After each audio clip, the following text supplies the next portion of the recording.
Hallelujah. The fake football is over. Let's have the real stuff begin. Welcome to another edition of A Few Extra Bucs, your podcast here on pewterpirates.com. How about this? The Buccos, their first winning preseason since 2008. Back then, Roy Cummings was 15 years old. It's been a long time, Bucs fans, as we bring in the crew. Roy Cummings, that stat is unbelievable to me. The Bucs' first preseason winning record in over 10 years. That is amazing. And by the way, when I was 15, singing the Hallelujah chorus in church, so as part of the church choir, so I got that going for me. But you brought it all together there. I like that. Yeah. I mean, hey, what podcast is playing the Hallelujah chorus? This one is, baby. I'll tell you what, man.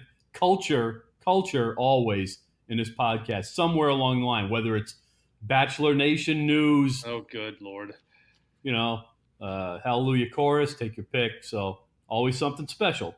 Exactly. Well, no, you're right. I mean, you know what? When I heard that last night, I mean, it makes all kinds of sense because I was there for every one of those losing preseasons. But man, that's incredible too. It sort of gives you a feeling. You know what? Maybe things will be a little bit different than we originally thought with this football team. It gets you a little bit more excited. They have looked fairly good at times through the preseason here. Or maybe it's the most overrated stat in the history of sports. One or the other. Yes, one or the other. Justin Thomas, how are you, my friend? Like you said, Mike, I can't wait. Now the real stuff begins. That's right. You pulled down some Bruce Arians sound as he wraps up his first preseason with the Bucs. We'll kind of have an overview for Bruce Arians as we head towards the regular season. This is our preview edition. We're going to give you predictions on the Super Bowl, how many victories the Bucs will have, maybe the overhyped team in the NFL, the under the radar team. In our opinion, we're going to have more likely. So a little bit of everything, plus some injury updates in just a second. But let's go back to Bruce Arians. Three winning record in the preseason for Bruce Arians and the Bucs. What did he, looking back at the preseason, kind of find out about his football team? Here's what he had to say. We found ways to win. And for a team to find ways to win is a great growing area. You could have easily found ways to lose. And when we didn't, the first game was really on me going for two early in the game. Had we kicked out 3 extra points, we'd been undefeated. So it was finding ways to win. We kid, Roy, but they have a winning record. You want that winning attitude. How important is this for this Bucs team that have had all kinds of distractions with injuries that we'll get to in just a second? And, just losing for so long, they bring in Bruce Arians. How important is it to have a winning record in the preseason?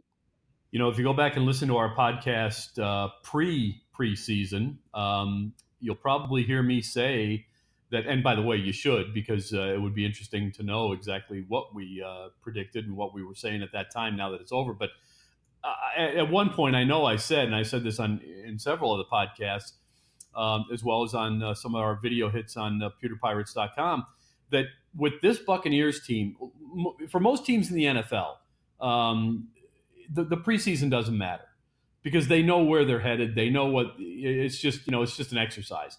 Not so with the Buccaneers. Winning mattered for the Buccaneers in this preseason, not because Bruce Arians is a new coach, but because there is a losing culture here and it's got to change. And when you have a new coach, the best way to change that right out of the gate is win in the preseason. It's a small thing. A lot of those wins are, dictated by players who may not be here. We had a big interception last night from some guys, and now they're gone. But winning and getting that winning culture developed, even in the preseason, for a team like the Bucs, who've done nothing but, virtually nothing but lose over the last decade, that matters. So, like I said, you go 3-1 in the preseason, and all of a sudden you're thinking to yourself, hey, you know what? Maybe this team's a little bit better. If you're feeling that way as a football player, you can have a little bit more confidence, a little bit more juice going into the real games when they start next Sunday. And it helps if you get healthier. And I thought Bruce Arians, after the preseason, said he expects Vita Vea to be there for the opener, would not be surprised. And Levante David will practice this week. So if they get those two guys back, on top of the improvements we've seen in this defense, that bodes well for the Bucs too. Oh, it sure does. That was, to me, the best news that came out of the press conference today was the fact that Levante David will practice, and he thinks Vita Vea is going to be good to go. I would still be a little bit cautious, particularly with Vita Vea. Again, big body, putting a lot of stress on him. Let's make sure he's ready to go 100%. And I don't know this yet about Bruce Arians. He seems to be one of those guys who wants to push injured players out there a little bit, just to show some toughness and just so that they can kind of get used to the fact that they're going to have to play a little bit, when they're hurt. And I get it, but we've seen as a result of the way the pass rush has looked here in the preseason that they got some backups that can do the job now. We saw it a little bit again last night. So again, another good effort last night. This is why you're the best in the business, Roy Cummings. We don't have the pre-show meeting that's very lengthy, but you give me the perfect segue into talent on this football team. We saw a lot of the depth chart, obviously, this preseason, the last 4 games. Here's what Bruce Arians says he kind of found out about his football team in terms of talent up and down the roster. When you look at the bottom half of our roster in these second half games, you saw a lot of talent.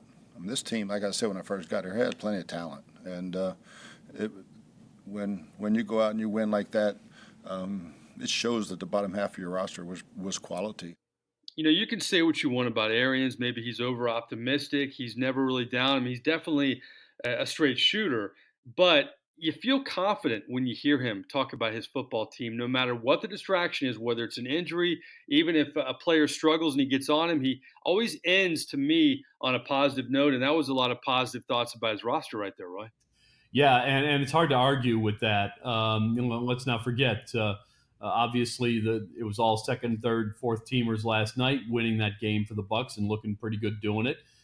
Defense had a big role, obviously, the week before in shutting down the Browns, and that was, again, second, third team defense in a lot of cases there. So they learned about some players here, and some guys have really stepped up and shown that they can play for this team. So, again, I think we have found out that this team is a little bit deeper in some areas than we originally thought. That's really what I took out of this preseason more than anything. I think we knew they had some depth at wide receiver, knew they had depth at tight end. That was certainly confirmed.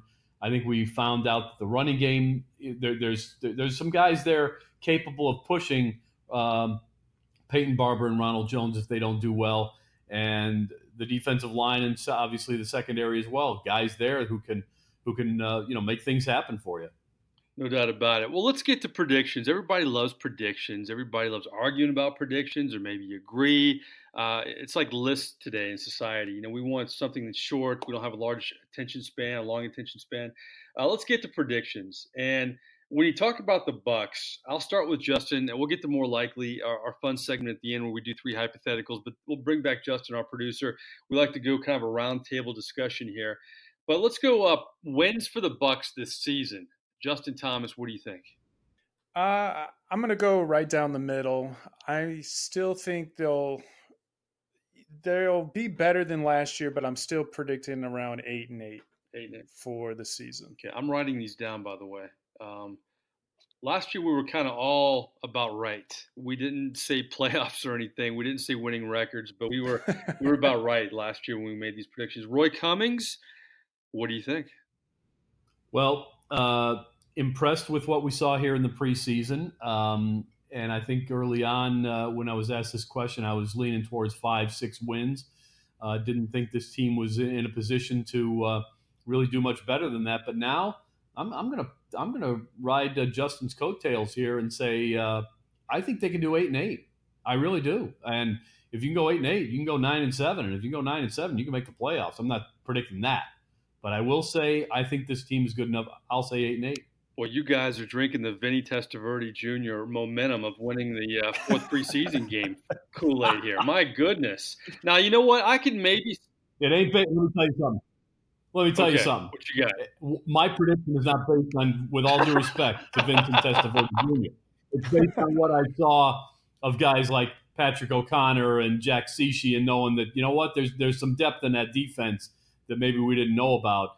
And when you can cut a kid like Devontae Harris, or a kid who, not Devontae Harris, but a guy who makes who gets a pick for you in a game, you must feel pretty good about your secondary. So, that the kid Dennis got picked. So got cut. So, hey, I'm basing this on the fact that this defense looks better than I thought it was going to look at the beginning of the preseason. I like that, but what I don't like about the 8-8, and I would maybe lean that way a little more, you look at the schedule, and I wish they had more time to prepare for the Carolina Panthers in week 2. I wish they weren't out of town for basically 8 months of the year of the NFL season. I mean, it's ridiculous the schedule they were handed. I think if they didn't have the tough schedule, I would say maybe 8-8 is a possibility, but I think the schedule is going to be tough. But let's remember this, though, guys. Last year we were doing this podcast, and really the whole offseason, everybody in the media was saying, yeah, but look who they have to start with. You got Fitzmagic, and of course they do well on that point, and then they lay an egg the rest of the way. So it's always dangerous looking at the schedule, but the different dynamic with them being out of town, I think the injuries are going to mount up. I don't like not having Jason Pierre-Paul. Who knows when he's coming back, if he comes back. Guys, I'm saying 6 wins for the Bucs this year. I'm going 6 wins just because of schedule and the question marks with all the injuries.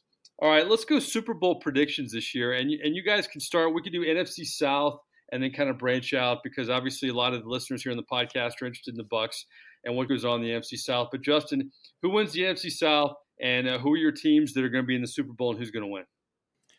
I think the Saints are the strongest team, not only in the NFC South. I think they're probably the most complete team in the NFL. So I have the Saints winning the South. And I think NFC Championship will be Saints and either Cowboys or Rams. I think Saints get redemption and go to the Super Bowl. They play winner of Chiefs Patriots in the AFC Championship. Well, I'm thinking it'll probably be Chiefs. So Saints, Chiefs in the Super Bowl. And who wins? Bucs fans probably don't want to hear this, but I have to go with the Saints. Saints. Okay. Way to go out on a limb, Justin. Way to go out on a limb. There. Appreciate it. Roy Cummings, what do you think? What's your trek to Miami? Well, definitely picking the Saints in the NFC South. I agree with Justin. They are the most complete team. I don't see Drew Brees losing anything. I just like that team a lot. I think they're poised to make a big jump. Even off of what they did last year, they probably would have got. They belonged in the Super Bowl last year and didn't get there. They'll get there this year. I think they're the best team in the NFC, and I think they'll face the Patriots. The Patriots are going to win their division again. It's going to be a cakewalk for them. They've got they know exactly what the drill is. They know how to win, obviously, in the playoffs, and so I think the difference here is going to be New Orleans. They're going to get there this time. And you know what? They're going to win it. Well, it should have been last year, and it would have been interesting last year if that would have happened, if Brees would even be back this year, if he would have retired after potentially winning a Super Bowl. It's hard for me to ever root against, or not root against, but pick against the Patriots just based on their track record. I mean, how many times have we said it? Oh, they've lost this guy, and they know how to bounce back. They know how to plug the gaps. I want to be a little contrarian because if I'm right, I'll look like a genius. I'm looking like a dope most of the time anyway. So if I pick something different, I'll be a genius. How about this for drama? I think the Saints win the South. I think the Rams are the second best team. They beat the Rams in a hype-filled game in New Orleans to go to the Super Bowl. How about this? I think the Saints are going to play the Los Angeles Chargers in the Super Bowl, and it's going to be Drew Brees getting to the Super Bowl, playing in Miami, celebrating the 10th anniversary of when he won a Super Bowl in Miami, the only Super Bowl in Saints history 10 years ago, and he beats his former team, albeit they used to be San Diego, and he outduels Phillip Rivers. And so Brees has no decision but to retire after that one. How do you like that? I like it a lot, man. I do. I like it. I think the Chargers can get there. I think they got to get there in a hurry. So, or else Phillip Rivers is going to be he's going to be done sometime soon. So, no, I like the idea of two veterans like that matching up in the Super Bowl. That'd be great. I think that'd be a fun game. Yeah, they need Melvin Gordon back. That would definitely help San Diego, LA's chances, that's for sure. All right, let's keep going. Let's keep this rapid fire somewhat. You're under the radar team, Justin Thomas, in the NFL. A team that, they're not getting any kind of respect. They're not getting any hype, but you think they're going to be pretty good. We discussed this earlier. I might change up what I told you earlier. I think a team I could see being much better than people predict are the 49ers. Um, I think Garoppolo finally potentially shows what they paid him, what he's worth, hopefully what he's worth. I think Matt Breida is a great running back. I think they make the jump. I'm not saying they're going to be amazing, but I think they're going to surprise a lot of people and be very competitive in a equally competitive division. I like that. That's bodes not too well for the Bucs, who open with the 49ers in the first game. We'll see how that works out. But yeah, Garoppolo's to me an enigma. I don't really know what to think of him because, he did some great things in New England, but then Matt Castle did as well. But he also did some good things before he got injured in San Francisco. So let's see when he's healthy. He's kind of comfortable with Kyle Shanahan now. How that works out. Roy Cummings, what is your under the radar team this year going into the 2019 NFL season? I'm going to go with the Seattle Seahawks. Wow. You look at predictions with Seattle, and it's a lot of them are not good. A lot of people seem to think this team's going to struggle to play 500 football, and I don't think that's the case. Excellent quarterback. I think the pieces are there. Good coach. I think they know the drill. I like that team a lot, and I think look, they're going to have some tough games. Obviously, Rams, 49ers, but at the end of the day, I think they can beat those teams. I think, I'm not ready to pick them as necessarily as my overhyped team, but I'm not so sure the 49ers are as ready to take the NFL by storm the way some people think so. And I don't know about the Rams. My concern with the Rams is, that's a team that they looked an awful lot different in that Super Bowl last year than they looked at any other point in the regular season. And when you can't run the ball in this league, you struggle. And I'm not sure how well they're going to be able to run the ball. And you know what? Jared Goff, I think he got exposed a little bit in that Super Bowl too. If he looks at all like that more off, on 4 or 5 occasions this year, they're going to struggle. So I think Seattle could surprise a lot of people. Interesting, both you guys go in the NFC West for your under the radar pick. I wonder with Jared Goff how much Sean McVay has made him a great player. I don't know how great he is. If it's a testament to Sean McVay, obviously Jeff Fisher, he was a rookie, he was unproven, but yeah, Jared Goff, the jury's still out. And I don't know how healthy Todd Gurley is too. That's something to watch as well as we kind of move forward here. My under the radar team is a team that should have been in the Super Bowl 2 years ago, but then decided to re-sign a quarterback who, according to former Buccaneer Chris Sims, is one of the worst ever in the NFL. I think the Jacksonville Jaguars have a missing piece in free agent quarterback Nick Foles. I don't know why they re-signed Blake Bortles, even though they came close to going to the Super Bowl. And Bortles had a serviceable offseason, a postseason, wasn't anything great. But I think Fournette's going to have a bounce back year. I think the defense is in place to be great. And I think they don't have a lot of great receivers, but I think Nick Foles is one of those veteran-savvy guys that's going to elevate the Jaguars. And it doesn't hurt that Andrew Luck retired, and all of a sudden that AFC South is up for grabs. So I think the Jacksonville Jaguars are not only the best team in the state of Florida, they're my under-the-radar team, and I think they make the playoffs. All right, let's go to your overhyped team. And we'll begin with Justin Thomas, a team that, unlike the Jaguars, unlike the Seahawks, unlike the 49ers, they're getting maybe too much love. All right. While I'm tempted to pick the Atlanta Falcons for this, I have to go with the Cleveland Browns. I just am not sold on them coming out and shocking the world with how good everyone thinks they're going to be. I think Baker Mayfield's going to struggle. Sorry, Mike. I think there's too many huge personalities on that team. I don't know if Freddie Kitchens is going to be able to keep it together. I do think they will improve over last year, but I don't think they're going to be the team. I've seen a lot of people predict them to win their division, and I just don't see that. Yeah, I think that's an interesting division because the Steelers obviously have some losses. The Ravens you're still kind of rebuilding with Lamar Jackson, and the Bengals are an absolute mess as usual. So I think that division is not as strong as it used to be. I think that's part of it. And then you get all this sexy, Odell Beckham's and, all these great additions on defense too.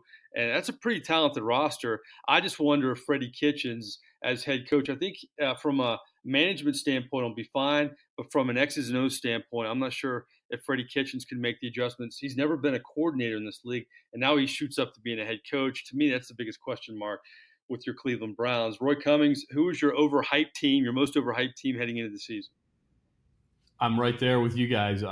It's Cleveland for me. I don't, look, I saw them in this game against Tampa Bay, and they did not impress me. Maybe it's just one bad game, but I'm with Justin. I don't think that I'm just not a believer in Baker Mayfield just yet.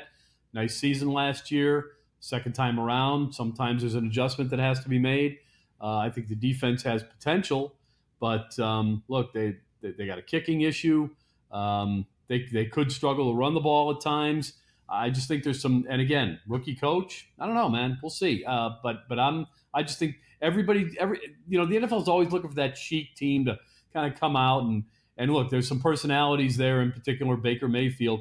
I think this could be a lot of media hype. I still think the Steelers end up winning that division, and I think the Ravens could end up being ahead of Cleveland at the end of the day as well. Yeah, I remember a couple of years ago, the Chic team was that Pewter Pirates team, the Hard Knocks guys, and we saw how that finished out. My overhyped team are your Dallas Cowboys. I think Dak Prescott is good. I don't think he's great. I think Ezekiel Elliott is a running distraction and will continue to be that way. I just don't think the Cowboys are as good, and I think they have too many distractions.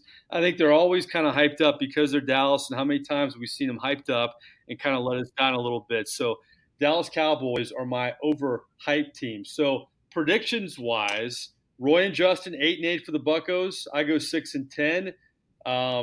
Saints are going to win the Super Bowl. Roy, you picked the Patriots, right? No, I picked the Saints to beat. Oh, you picked the Saints. Yeah. Okay, so we all picked the Saints, which is kind of remarkable. Maybe that's a kiss of death for the Big Easy. And then we have under the radar teams. Justin had the 49ers. Roy had the Seahawks. I had the Jaguars. And the overhyped team, you guys had the Browns. I had the Cowboys. Oh, but we're not done. We're not done. Roy, Justin, you know what time it is.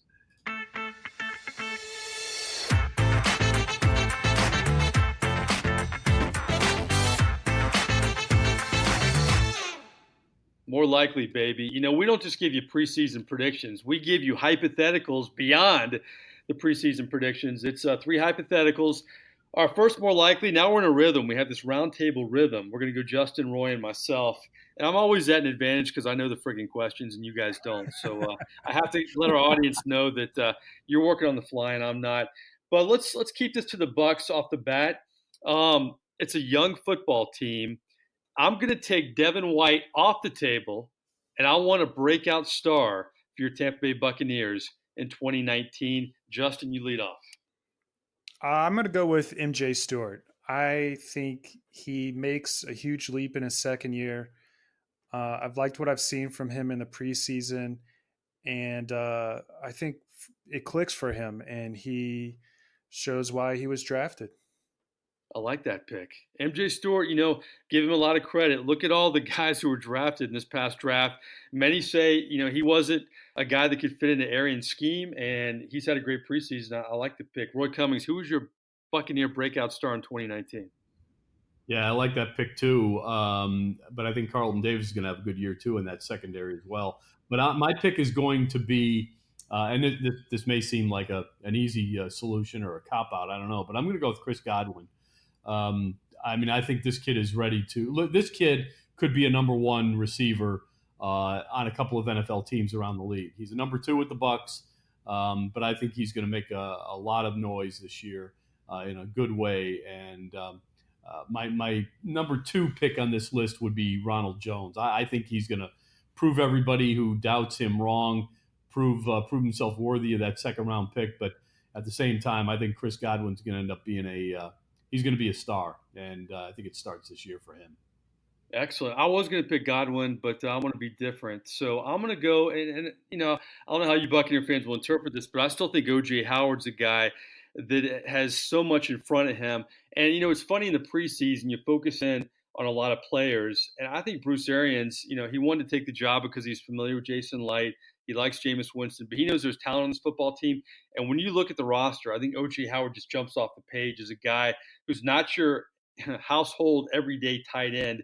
And I think, with Adam Humphries gone, he could really be a safety valve in a lot of ways for Jameis Winston. So I'm going to go O.J. Howard there. All right, our second more likely, you look at breakout stars on this football team, or bounce back guys. We just had breakout stars, but bounce back guys. I think the theme for the Bucs this year could be if. We've talked about that. So many ifs on this team, but they need some ifs to become certainties and guys you can count on. I see three guys who need bounce back years. More likely, who do you think is more likely to be that guy? Jameis Winston, Vernon Hargreaves, or Ryan Jensen? Well, first I want to say I hope Roy is correct in his previous two picks because I drafted both of those players in my fantasy football league. So that bodes well with Roy predicting them too. Like it. Who were the three? Ryan Jensen, Jameis Winston, and Vernon Hargreaves. And I think those are guys who have been up and down, and a lot of money has been put into all three guys. And the Bucs really need all three of them to step up. But out of those three, who do you think will step up the most? Ooh, that's a good one. I'm going to take Ryan Jensen off the board. Yeah. I do think Jameis Winston will step up. Who was the third? Jesus, Vernon Hargreaves. Vernon Hargreaves. That's right.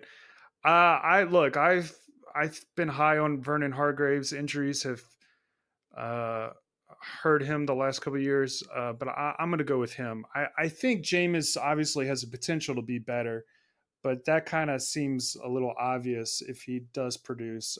So I'm going to go with Vernon Hargreaves. I hope he does step up and have a bounce back year. They need him, no doubt about it. We've talked about the MJ Stewarts and the Carlton Davis. If MJ Stewart and Carlton Davis can bounce back, and Vernon Hargreaves too, all of a sudden this big question marks turn into an exclamation point. The Bucs secondary. Roy, who out of those three is your bounce back Buck? I think it's going to be Jameis Winston. I think a new coach with some new ideas is going to help him a lot. A couple of new coaches, really. I mean, you got Clyde Christensen in there as his quarterbacks coach now. Bruce Arians, I think, still a lot of talent. I think they're going to run the ball better. I think they're going to play better around him. I think that's going to be a real strong emphasis for this football team. And, I think Jameis Winston's going to benefit from all of that and start to play the way he's capable of. And I think he's going to take some pressure off of himself and just go out there and play his, do his job. Stop trying to, win games all by yourself. I think he's going to do that because it is a critical year for him. So I think you're going to see that happen. I like that. Look, I think Vernon Hargreaves is going to be just fine. But what I see happening with Vernon Hargreaves is I see a lot of teams basically ignoring him, believe it or not, whereas they used to maybe target him. But now I think they're going to ignore him because there's so many other young options to test in this Bucs secondary. And I think for a few weeks at least, Vernon Hargreaves is going to fly under the radar and not get a lot of attention from opposing quarterbacks and offenses. So I think Jameis Winston obviously going to have a big say in what the Bucs do, and if they go 8-8, it's probably going to be because Jameis Winston's playing good football. No doubt. The thing I feel for Jameis Winston is the offensive line could be horrible if there's the if factor again, and I'm not sure about this running game, Roy. And I think he needs both of those to be successful. And I'm not going to bet my house on either one of those facets of this Bucs offense. Vernon Hargreaves to me sticks out because I think, he was kind of on his way last year and then he got hurt. And I think all this adversity and this injury has made him stronger. We've talked about in this podcast. I really respect Vernon Hargreaves a lot. He's received a lot of heat, but he always faces the fire, never makes excuses, and seems like that kind of guy that's kind of mature beyond his years. So I'm kind of selfishly rooting for Vernon Hargreaves. I've always kind of liked the way he approaches things. And, he's heard everything. And I also think this Todd Bowles scheme, in terms of him being a press corner, is going to help him as well. So I'm going to put Vernon Hargreaves as my bounce back Buck.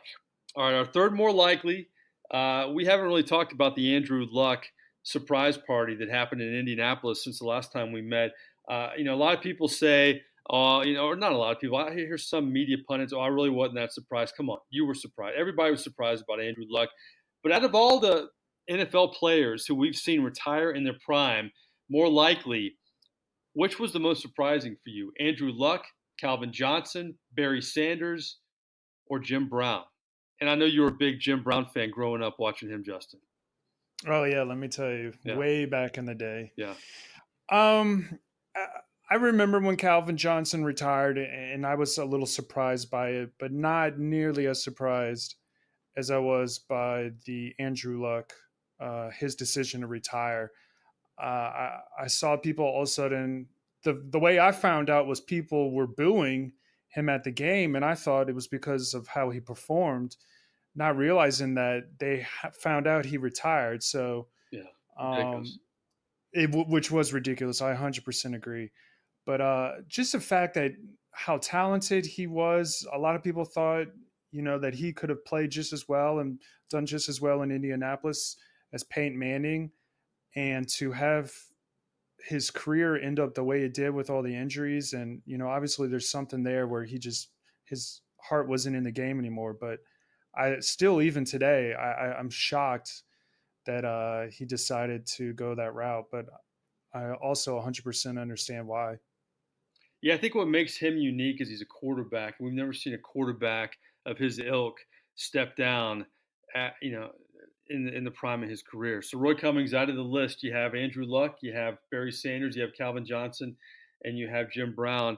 Out of all of those, which surprised you the most? I'm going to go with Calvin Johnson because I can understand why Barry Sanders suddenly quit. He was on a terrible team that we probably knew wasn't going anywhere. Management was messed up at the time. Coaches changing all the time, it seems. I think he got kind of fed up with it, knew he was getting beat up, figured, hey, you know what? Things aren't going to change really for me. So it sort of made sense to me. The Andrew Luck thing, same thing. In terms of the injuries, I get Andrew Luck. He's been hurt so much. I understand that. For some reason, it didn't surprise me all that much. Yeah, it really did. Not that I had any inkling that it was coming, but I think it. I just get it. I understand. I didn't get Calvin Johnson. It's like you got a chance to do something here. You got a great young quarterback, and Matthew Stafford. I thought he was primed, and that team was kind of tinkering a little bit with better than 500 football and making the playoffs, and he was a critical part of that. Best receiver in the game. I just that one I didn't see coming. That one really shocked me, and the Jim Brown thing was really just a tad ahead of my time as well. I mean, I was around, but wasn't paying that much attention to the NFL at the time. So I'll go with Calvin Johnson. That one just really shocked me, and I didn't quite understand it at the time either. Interesting. I'm going to go Barry Sanders. It's funny, all these Lions. It's a common denominator here. We have a common denominator here. Yeah, I mean, Barry Sanders, to me, he had Walter Payton's record right in front of him. And I know he was frustrated, but it wasn't like he had a major injury. He was pretty healthy, too. All those guys are banged up to some degree. But to me, he had it right there. He was going to be a Hall of Famer. Unlike Andrew Luck's not going to be a Hall of Famer. I think Calvin Johnson may be a little short of reaching the Hall. That's back to your point, Roy. I think if he would have had a couple more years, he would have been a certain Hall of Famer. Sometimes that doesn't mean as much to the guys as it does the media. But I think the one common thread with all these guys is you heard all the rumors. Oh, he'll be back. Oh, yeah, he'll be back in a couple of years. Oh, there's more to the story. None of them came back. That was it. They left the game and they never came back.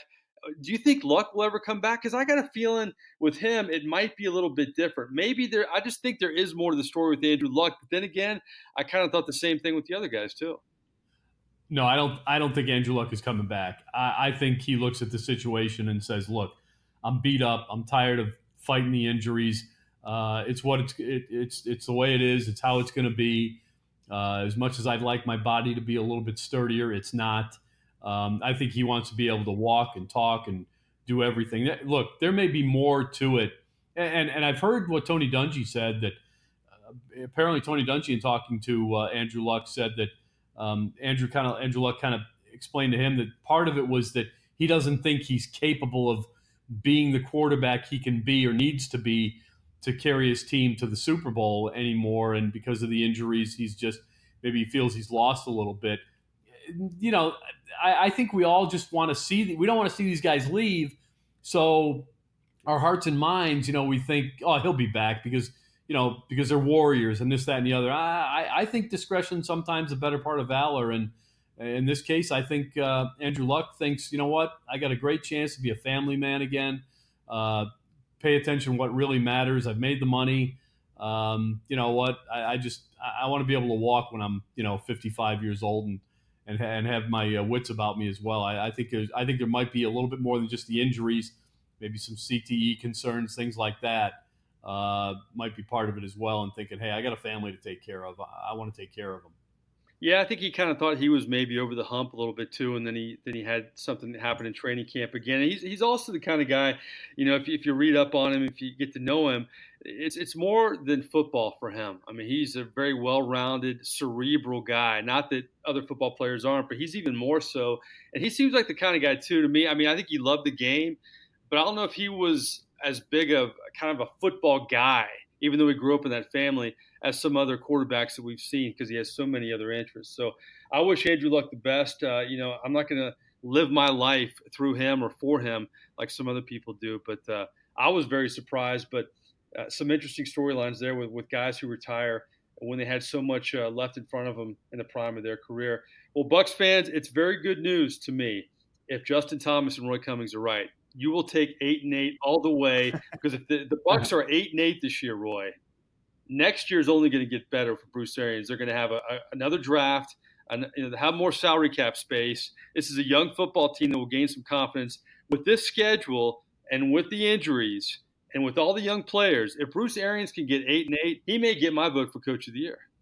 He probably would get some votes for Coach of the Year if he can turn this team around and get him at 8-8. I don't think there's any question. And again, 8-8. If you're good enough to be 8-8, you're usually good enough to win maybe 9 or 10. So we'll see. This could be an interesting season for these guys. I think I think there's a good chance that they could. Hey, you know what? Nobody mentioned them as their surprise team, but I have heard some people say that they think they could be a surprise team. We know one thing. There's a lot of talent there. For whatever reason, the last 2, 3, 4 coaches, certainly the last coach, couldn't bring it all together. Injuries had a lot to do with it, but at the end of the day, couldn't bring it together. Bruce Arians has a history of bringing things together. So let's see where we go with this. It's going to be fun. A lot of ifs. We'll see if those ifs turn into positives for the Tampa Bay Buccaneers. I will leave you guys with this. When you look at the NFC South, I think the X factor is Dirk Cutter, because Matt Ryan had his best years with Dirk Cutter. If Dirk Cutter can kind of wave his magic wand in Atlanta and they get that defense back, I know we all picked the Saints to win the Super Bowl, but watch out for those Atlanta Falcons. I know I didn't have them in my kind of under the radar, but I don't think they are under the radar. I think they're kind of an enigma in a lot of ways, but I think Dirk Cutter could kind of be that X factor, Roy, before we head out here, because he had some great years in Atlanta and he's very familiar with Matt Ryan. Totally agree. I thought about them as kind of my under the radar team, but then most people think they're going to win 9-10 games anyway, so right. Probably get a wild card. So, but the reason they're going to do that is because they've got talent and Dirk Cutter's back running that offense. So let's not forget, when you got Dirk Cutter running your offense, you can pretty much put it down in stone that you're going to have at least a top 10 team in terms of either yards or points. So they're going to be dynamic, Atlanta, no doubt about it. Dirk Cutter in Atlanta. Ryan Fitzpatrick just won the starting job in Miami. Ladies and gentlemen, what a difference a year makes. And we're going to have a lot of fun in the coming months trekking these Tampa Bay Buccaneers. We'll see what happens. We'll preview it every week here on our podcast, A Few Extra Bucs. Please check us out on all the platforms. We're on iTunes. We're on Podbean. We're on Stitcher. We're on Spotify. We're on Google. And, of course, subscribe to pewterpirates.com. The good part about that is absolutely free. For our producer, Justin Thomas, for our insider, Roy Cummings, I am merely Mike Nabors. Bucs fans, fasten your seatbelt. The real stuff is here. We'll talk to you next week.